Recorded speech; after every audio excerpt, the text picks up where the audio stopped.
ఇంకెంత వేస్తావు నాయన? ఇప్పటికీ 5 సార్లు పెంచినావు.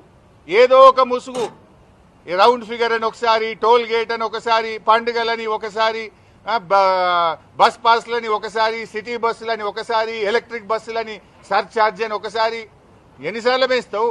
వెనకట 3 పైసలు 5 పైసలు వేస్తేనే పెద్ద పోరాటాలు జరిగేది. నువ్వు ఒకటేసారి డబుల్ చేస్తున్నావు అంటే ఇదేందా? మహిళలకు ఫ్రీ అంటావు, పిల్లల బస్ పాస్ల మీద, మగవాళ్ల మీద డబుల్ వసూలు చేసి ఇదేం ఫ్రీ? ఇంటి సంసారంలో ఉండే పైసలు గవ్వే కదా. ఈ చేయితో ఇస్తున్నావు, ఆ చేయితో గుంజుతున్నావు. తేడా ఏమున్నది? ఎడమ చేయితో ఇచ్చినావు, కుడి చేయితో గుంజుతున్నావు.